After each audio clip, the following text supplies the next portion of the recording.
Hi, today I'm doing a little video on um, things to do and things not to do in Bali, and I'll just do 10 for now.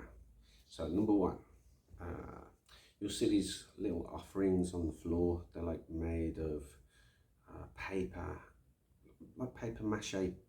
They're like flowers and basically they're what the locals put out as offerings to the gods. So please don't tread on those. I'll edit the video and show you what they look like. So that's number one. Something that you should do is when you come to Bali is actually live in a homestay or a cost, which is basically what the locals offer for accommodation. So you can for a very low price, looking online, booking.com or something like that, you can actually find a cost or a homestay where I stay, and yeah, you'll get much more value for money, and it's really nice to to share a proper Balinese experience with them. Okay. Thing not to do is actually prepare or buy a visa off an agent that you can't trust.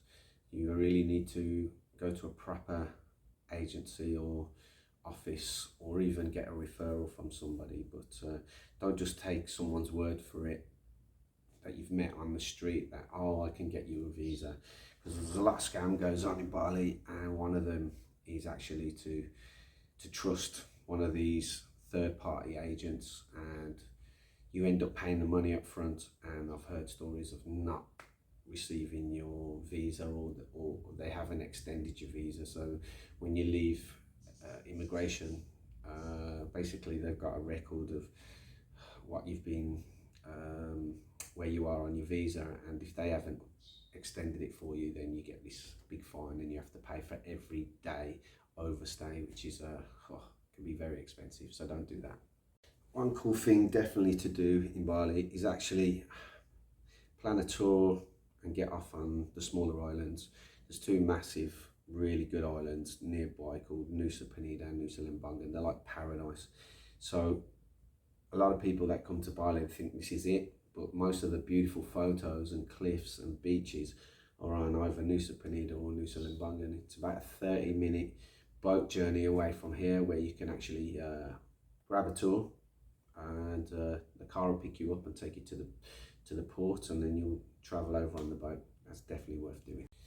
Definitely one of the things not to do in Bali is take drugs. Actually, they're very strict. There's a death penalty for people smuggling drugs here, so yeah, I'm sure it's still going. So that's one of the biggest things. Don't do that. Goes without saying. One of the good things to do is actually learn to surf. It's a surfing island, and they do really affordable lessons in places like Kuta, or even you've got Barawa Beach and you've got Canggu Beach. I prefer Kuta because I have friends up there. I was living there when I first come to Bali, so I prefer that place. And also it's got like a big wide swell. You can start off in waters this deep and get up on a longboard. It's a fantastic experience. I recommend that, and I recommend doing it in Kuta. One thing to do in Bali is go on a tour up the mountains. There's plenty to see. There's Kintamani. You can get up the mountain and have a look, and you can get a great tour, or even rent a car for only $250. Yeah, it's well worth getting around and having a look at the mountains in Indonesia, all the volcanoes. There's one very close called Lombok. That's a beautiful trek if you want to go there. And also is it called Injan? The one that's in another great tour to do is the waterfalls. We're actually going on one this Monday, so I'll be vlogging on that one. I'll show you a bit more about it, so watch this space. But you can literally, for around about 600,000, you can get a tour guide. You stay overnight in a lovely wooden chalet in the north of the island, and you go trekking in the morning to do 3 waterfalls. I'm going to be adding links and little comments to help people find this tour. But it's £300 for your bed and breakfast, and then you get up really early and you go on a trek and you do 3 waterfalls and some rock jumping, and you get to see waterfalls that the public don't see because they are private on private land. So I'll leave a little information in the description about that. But something you mustn't do is miss a trip to Ubud to see the monkey forest. It's very, very authentic.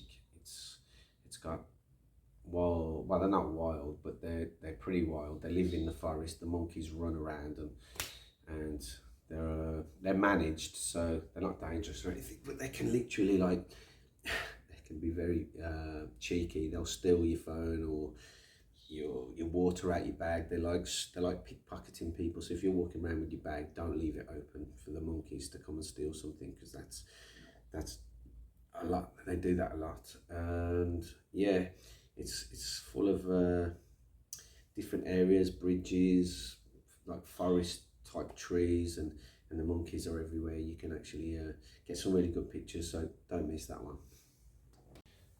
Another thing you mustn't do is miss a trip to the Gili Islands. That's an amazing place. It's actually an hour and a half boat ride away from the other side of the island. It'll take you about an hour or so to get to the port. You have to do another trip where you go on to a tour guide.